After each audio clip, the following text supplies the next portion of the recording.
Baik Ibu dan teman-teman, perkenalkan nama saya Linda Huberta Kahil. Di sini saya akan menjelaskan materi anatomi dan fisiologi sistem muskuloskeletal. Anatomi dan fisiologi sistem muskuloskeletal terbagi menjadi 3 poin. Yang pertama, pengertian sistem muskuloskeletal, yang kedua, anatomi sistem muskuloskeletal, dan yang ketiga, fisiologi sistem muskuloskeletal. Poin yang pertama, pengertian sistem muskuloskeletal. Sistem muskuloskeletal adalah sistem yang terdiri dari tulang, otot, dan sendi yang bekerja sama untuk memberi bentuk pada tubuh, menopang, melindungi organ, serta memungkinkan gerakan. Poin yang kedua, anatomi sistem muskuloskeletal terbagi menjadi 3 poin. Poin yang pertama, tulang, yang kedua, sendi, dan yang ketiga, otot. Yang pertama, tulang. Tulang adalah jaringan singkat berhasil menjadi kerangka tubuh pada orang dewasa. Terdapat 206 tulang yang dibagi menjadi 80 tulang aktif, terdiri dari tengkorak, tulang belakang, iga, dan seterusnya. 126 tulang aperdikular terbagi menjadi anggota belakang atas dan bawah, bahu, dan struktur tulang terdiri dari 4 bagian. Yang pertama, efisiensi atau ujung tulang panjang. Yang kedua, deviasi atau batang tulang. Yang ketiga, periosteum atau lapisan tulang. Dan yang keempat, sumsum tulang atau merah untuk pembentukan darah, kuning untuk menyimpan lemak. Yang kedua, sendi. Sendi adalah pertemuan antara 2 tulang. Klasifikasinya terbagi menjadi 3. Yang pertama, sinartosis. Sinartosis tidak dapat digerakkan, misalnya sutura pada tengkorak. Yang kedua, amfiertosis. Amfiertosis sedikit bergerak, misalnya sendi antara ruas tulang belakang. Dan yang ketiga, diartosis atau sinovial, bebas bergerak, misalnya sendi lutut dan bahu. Poin yang ketiga adalah otot. Otot adalah jaringan kontraktif yang memungkinkan gerakan. Ada 3 jenis otot. Yang pertama, otot rangka dasar atau volunteer melekat pada tulang. Yang kedua, otot jantung involunteer hanya pada jantung. Dan yang ketiga, otot poros involunteer pada organ lain.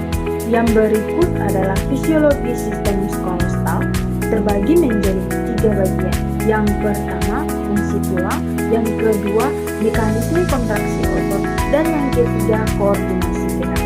Yang pertama, fungsi tulang. Menopang tubuh, melindungi organ vital seperti otak, jantung, dan paru-paru. Tempat meletaknya otot, produksi sel darah seperti hematopoiesis, menyimpan mineral seperti kalsium dan fosfor. Poin yang kedua, mekanisme kontraksi. Kontraksi otot terjadi melalui mekanisme Sliding, filament atau filament aktin dan mimesis saling bergeser. Kontraksi dipicu oleh sinyal saraf dan membutuhkan energi ATP serta ion kalsium. Poin yang ketiga, koordinasi gerakan. Gerakan tubuh merupakan hasil kerjasama antara sistem saraf, otot, dan tulang. Sistem saraf mengirimkan impuls ke otot untuk berkontraksi, kemudian otot menarik tulang sehingga terjadi gerakan. Materi yang berikut adalah anatomi dan fisiologi sistem terbagi menjadi 3 poin. Poin yang pertama, pengertian sistem intervenen. Poin yang kedua, anatomi sistem intervenen. Poin yang ketiga, fisiologi sistem intervenen.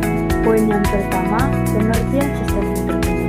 Sistem intervenen adalah sistem organ yang meliputi kulit dan kulit, seperti rambut, kuku, kelenjar keringat, dan kelenjar sebasua. Sistem ini berperan sebagai lapisan pelindung tubuh dari lingkungan. Poin yang kedua, anatomi sistem intervenen terbagi menjadi 5. Yang pertama, kulit. Yang kedua, rambut. Yang ketiga, kuku. Yang keempat, kelenjar keringat. Dan yang kelima,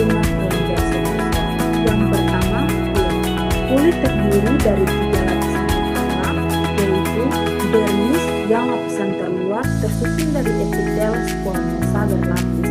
Terdapat lapisan stratum, corneum, lucidium hanya pada telapak, granosum, spinossum, dan basale. Dermis yang lapisan di bawah epidermis mengandung jaringan lekat, pembuluh darah, saraf, folikel rambut, dan kelenjar. Hipodermis yang lapisan lemak berfungsi sebagai bantalan dan penyimpanan kulit. Yang kedua, rambut. Rambut adalah struktur keratin yang tumbuh dari folikel rambut di dermis, berfungsi melindungi kulit dari paparan sinar UV, membantu resepsi sensorik dan menjaga suhu tubuh. Yang ketiga, kuku tersusun dari keratin keras, fungsi utama kuku adalah melindungi ujung jari dan membantu aktivitas menyenangkan. Yang keempat, kelenjar keringat. Kelenjar keringat yang menghasilkan kelenjar untuk menurunkan tubuh. Yang kelima, kelenjar sebasua menghasilkan sebum yang menjaga kelembapan kulit. Poin berikut fisiologi sistem pencernaan terbagi menjadi 3. Yang pertama, fungsi kulit. Yang kedua, mekanisme termogulasi. Yang ketiga, mekanisme sensasi. Yang pertama, fungsi kulit. Perlindungan dari trauma mekanik, kimia, dan mikroba.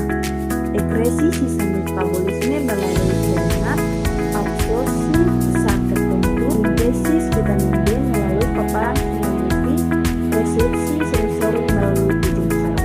Yang kedua, mekanisme termogulasi. Kulit membantu menjaga suhu tubuh dengan cara vasodilatasi